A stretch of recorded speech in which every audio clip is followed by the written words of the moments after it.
Cuando uno empieza en fotografía, lo primero que descubre es que la composición es la clave para una gran foto, la que permite que una imagen pueda contar una historia. A poco que investigas sobre reglas de composición, te das cuenta de que hay infinidad de reglas, más de las que somos capaces de aprender. Unas son súper fáciles de aplicar y otras son más complejas. Pero cuando nos fijamos en el trabajo de otros fotógrafos, descubrimos que la mitad de estas reglas se las saltan.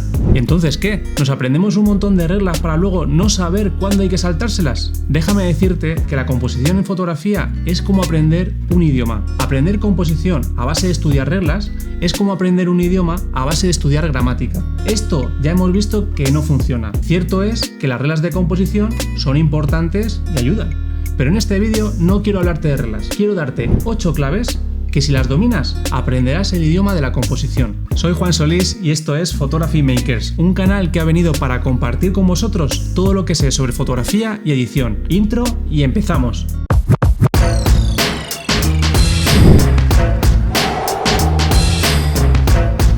Clave número 1. Encuentra a tu protagonista. Para que una composición funcione, debe estar claramente definido el centro de interés o protagonista de la foto. Aunque puede haber varios elementos en juego, es esencial que haya alguno que destaque y capture la atención del espectador de manera clara y con suficiente atractivo visual. Esto quiere decir que no vale cualquier cosa como protagonista. No vale, por ejemplo, un atardecer bonito, sin nada más que le acompañe. No vale un bosque con encanto, repleto de detalles, pero sin ningún elemento que destaque sobre el resto, o incluso una aurora boreal. Si no hay nada más que eso, la fotografía está vacía, no cuenta una historia. Nada tiene que ver estos ejemplos con estos otros. Un atardecer increíble, pero aquí sí, tenemos un protagonista claro. O este otro, el mismo bosque, pero esta vez ubicando un elemento de mucho interés, una persona en el centro del encuadre. O este otro ejemplo, de nuevo una aurora boreal, pero la cosa ha cambiado mucho gracias al protagonista, la iglesia. Estas fotografías ahora transmiten muchísimo más. Buscar un protagonista es clave y si no tenemos en cuenta esto, corremos el riesgo de que el espectador se sienta perdido y no entienda el mensaje que intentas transmitir. Esto me lleva al siguiente punto. Clave número 2. Piensa bien qué quieres transmitir. Una vez has localizado a un protagonista interesante para tu foto, lo siguiente que tienes que preguntarte es ¿por qué estás haciendo esa foto? ¿Cuál es el mensaje que quieres transmitirle al espectador? Puede parecer una tontería, pero la respuesta a esta pregunta será lo que determine la historia que cuenta tu fotografía. En base a la respuesta podrás tomar una decisión sobre la composición que vas a hacer y decidirás qué elementos de la escena vas a meter en tu encuadre y cuáles no, para poner en contexto a tu protagonista. Toda fotografía tiene dos factores claves. La primera es la posición del protagonista o protagonistas y la segunda es la posición del fotógrafo y por lo tanto la posición del espectador. Cambiar cualquiera de estas dos posiciones puede cambiar completamente lo que transmite una foto, qué significa y qué historia cuenta. Así que piensa bien qué quieres transmitir y busca diferentes puntos de vista. No te quedes siempre con el primer encuadre que ves, porque puede parecer muy obvio, pero muchos fotógrafos pasan por alto intentar el mismo disparo desde diferentes posiciones. Así que no decidas disparar siempre a la altura de tus ojos. Así es como vemos el mundo todos los días y no tiene nada de malo, pero no siempre es el ángulo más interesante. Por ejemplo, un ángulo de disparo desde abajo hacia arriba puede hacer que el sujeto fotografiado parezca más imponente o más poderoso, pero también puede transmitir sensación de cercanía y conexión hacia él, creando una relación más íntima entre espectador y protagonista. Sin embargo, un ángulo desde arriba hacia abajo suele transmitir una sensación de dominio, poder o superioridad sobre el sujeto fotografiado. Pero también puede servir simplemente para añadir contexto, permitiéndonos comprender mejor dónde se encuentra nuestro protagonista. Pero vamos con otro ejemplo porque creo que este punto puede dar bastante de sí. Si, por ejemplo, lo que quieres transmitir es una sensación de inmensidad o magnitud de algún lugar, un truco muy interesante y que no falla es utilizar la escala con una persona. El componente humano en una imagen no solo aporta sensación de escala, ya que nuestro cerebro entiende perfectamente la altura que una persona tiene y por lo tanto ayuda a comprender mejor la amplitud de un lugar, sino que además nos ayuda a ubicarnos en primera persona en ese lugar. Los seres humanos estamos programados para sentir empatía hacia otras personas y el hecho de colocar a alguien en la escala añade muchísima fuerza a la imagen. La fotografía gana historia. Bueno, vista esta segunda clave sobre qué quieres transmitir, continuamos. Clave número 3. Busca flujo visual y profundidad. El flujo visual hace referencia a la forma natural en que tu ojo se moverá a través de una imagen. Algunas composiciones tienen elementos evidentes que guían tu ojo, como es el caso de las líneas de lectura. Cuando son evidentes, nuestro ojo las percibe de una manera inmediata y debemos utilizarlas para que nos guíen hacia el protagonista. Utilizar líneas siempre es una buena opción para imponer un recorrido visual al espectador a lo largo de la foto. Pero además podemos añadir profundidad con la ayuda de estas líneas. Si utilizamos líneas diagonales o líneas convergentes, podemos ayudar a crear una sensación de profundidad y perspectiva en nuestras imágenes. Las líneas convergentes son una buena forma de representar tridimensionalidad. Pero para crear flujo visual no solamente existen las líneas, también podemos imponer al espectador un recorrido visual a lo largo de nuestra foto simplemente conectando elementos, conectando primer plano, plano medio y fondo. No tienen por qué existir líneas claras. Cuando tenemos un primer plano llamativo e interesante, este capta nuestra atención y nos lleva al siguiente plano, que es el plano medio, y después al fondo. Nuestro protagonista principal puede estar ubicado en cualquiera de ellos, pero debe existir una conexión entre los tres planos. De esta manera, no solo conseguimos aportar profundidad a la imagen, sino que además impondremos ese recorrido visual al espectador. Pero ojo, ten en cuenta una cosa: para que la lectura de la foto sea agradable a lo largo de esos tres planos, deben existir elementos interesantes en todos ellos, porque si no, el flujo visual se verá interrumpido y esto genera angustia, desagrada al ojo. Por ejemplo, en esta foto de Dolomitas tenemos un primer plano muy interesante con el riachuelo y estos pequeños saltos de agua. Seguimos avanzando por la línea del río y llegamos al plano medio, donde tenemos una zona de bosque muy amplia, una cascada muy pequeña, muy escorada a la izquierda, y esta zona de la derecha con un montón de rocas poco atractivas. Mucha frecuencia en la que mi ojo no quiere detenerse, porque no es una zona interesante en la imagen. Y luego ya sí, tenemos el plano del fondo con esta gran montaña, muy interesante por la forma que tiene y por lo tanto que actúa como protagonista. En esta foto el flujo visual se ha visto interrumpido porque hemos descuidado la información que tenemos en el plano medio. Pero vamos a compararla con este otro ejemplo, que está hecha en el mismo lugar. Aquí tenemos un primer plano con el flujo del agua y una línea diagonal fuerte que comienza a imponer un recorrido visual, la cual nos lleva al plano medio. En este plano tenemos unos saltos de agua muy chulos y en los que sí que me detendría a observar. También tenemos esta zona del bosque que no es tan grande como la que teníamos antes y por lo tanto no nos detenemos demasiado en ella.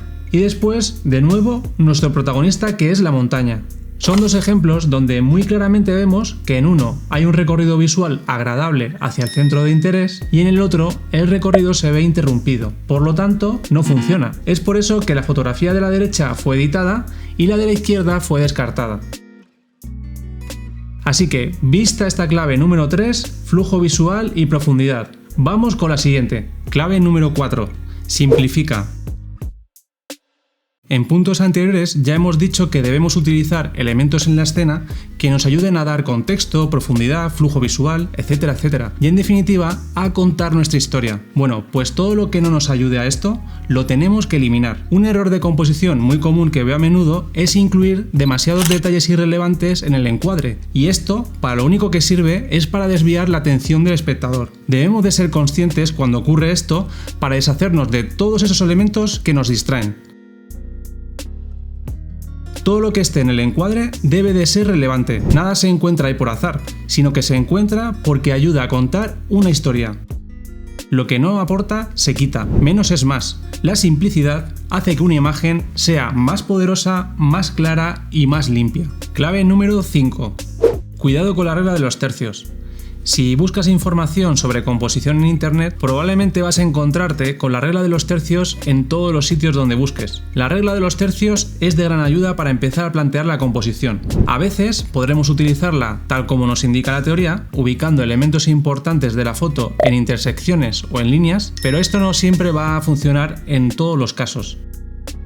Hacer esto no siempre garantiza una composición equilibrada, y es que además, si la aplicamos siempre, corremos el riesgo de que todas nuestras fotos parezcan iguales, monótonas, aburridas. Así que, ¿cómo sabemos cuándo hay que saltarse esta regla? Muy sencillo, probando, haciendo fotos aplicándola, y después otras fotos saltándonosla por completo. Tratando de hacer composiciones diferentes, guiándonos por nuestro instinto, pero siempre buscando el equilibrio y el énfasis en el protagonista de nuestra imagen. La regla que apliquemos para componer debe ayudarnos siempre a transmitir lo que queremos transmitir. Si no nos ayuda, no debemos usarla. Y en ese caso, si la regla de los tercios no nos sirve, lo que podemos hacer es utilizarla simplemente como una cuadrícula, como una mera guía de apoyo para ubicar elementos y buscar el equilibrio. Esto me lleva a la siguiente clave. Importante, clave número 6. Cuida el equilibrio. Esta clave es ley en fotografía. El equilibrio tenemos que garantizarlo siempre, en todas nuestras fotos. El equilibrio en composición implica distribuir los elementos de una manera visualmente equitativa, lo cual nos va a ayudar a que la imagen se sienta armoniosa y agradable a la vista. ¿Y cómo hacemos esto? Pues de la siguiente manera. Piensa en tu imagen como si fuera una balanza con el eje en el centro. Debes atribuirle un peso a cada elemento de la foto según la importancia que tenga, en función de su color, su tamaño, su forma o su significado. Una vez tengas claro el peso que tiene cada elemento, valora si esa balanza está compensada o se nos desvía hacia algún lado. Si existe descompensación, debes modificar el encuadre, siempre buscando el equilibrio de tu balanza. Hay dos tipos de equilibrio que podemos lograr. El equilibrio simétrico, cuando tenemos elementos idénticos o muy parecidos a ambos lados de la imagen, y el equilibrio asimétrico, cuando los elementos a cada lado son distintos, pero están compensados visualmente. Piensa en cuál puede funcionar mejor para tu imagen. Clave número 7. Añade energía y dinamismo. Cuando hablo de la energía y dinamismo de una foto, me estoy refiriendo a la intensidad que pueden transmitir ciertos elementos visuales debido al movimiento que percibimos y que nos hacen sentir esa sensación de acción. Añadir esta sensación a nuestras fotos buscando este tipo de composiciones nos va a permitir añadirles un plus de interés a la imagen que llevará al espectador a mirar 2 veces la foto y volver a fijarse en cada detalle. Pero vamos a verlo con algunas fotos para entenderlo mejor. El agua en este ejemplo puede crear esa sensación de movimiento haciendo que la imagen llame mucho más la atención, capturando el momento en que las olas golpean fuerte contra las rocas de una playa como esta. O por ejemplo en esta otra foto, donde captamos una gaviota volando entre medias de una cascada como si estuviese sorteando el agua y quisiese escapar. Es un concepto que añade muchísima energía a la imagen. Pero ¿cómo podríamos conseguir dinamismo si no tenemos agua en movimiento ni somos fotógrafos de costa? ¿Hay alguna otra forma de crear una imagen más dinámica que impacte al espectador? Pues podemos jugar con cualquier elemento en movimiento, como por ejemplo en esta foto urbana, donde tenemos al tren en movimiento mientras por debajo circulan 2 ciclistas. O esta otra, aquí además del tren tenemos a un corredor en acción. Este tipo de movimientos, donde algo sucede durante un instante de tiempo muy corto, genera mayor impacto en el espectador. Las nubes también son un buen ejemplo de energía y dinamismo, sean del tipo que sean, porque no dejan de ser un elemento en movimiento, un instante que estamos congelando en nuestra imagen. Así que utilizarlas en la composición siempre es una buena forma de aportar dinamismo. Nubes o cualquier otra condición meteorológica. Por ejemplo, en esta foto tenemos edificios, elementos que no pueden ser más estáticos de por sí, pero la imagen se siente con mucha más energía, gracias a la lluvia, la niebla y el humo que sale de las azoteas. Bueno, ahora sí, vamos con la última clave. Clave número 8. Atención a los bordes. Importante esto. Imagínate que hemos cuidado con mucho mimo todo lo anterior y de repente nos acercamos a los bordes de nuestra foto y nos encontramos con algo cortado por la mitad o muy pegado en el final de la foto. Pues lo que ocurre es que nos hemos cargado la fotografía y de la manera más tonta. Debemos de prestar atención a los bordes del encuadre y asegurarnos de no cortar nada, sea importante o no, pero si es importante, con mayor razón. Siempre hay que dejar algo de espacio entre los elementos y el final de la foto. Un espacio suficiente que ayude a concentrar la energía en el centro de mayor interés de nuestra imagen. Pues ahí van esas 8 claves para que pongas en práctica en cuanto puedas. De composición podríamos estar hablando horas, pero en estas 8 claves he tratado de concentrar lo más importante y fundamental para tener en cuenta a la hora de componer. Espero que te ayuden muchísimo y te sirvan de guía. Si las dominas, estoy seguro de que lograrás atrapar miradas con tus fotos, y todo ello sin haberte aprendido 1.000.000 de reglas. Nada más por aquí, un abrazo enorme y hasta la próxima. ¡Chao!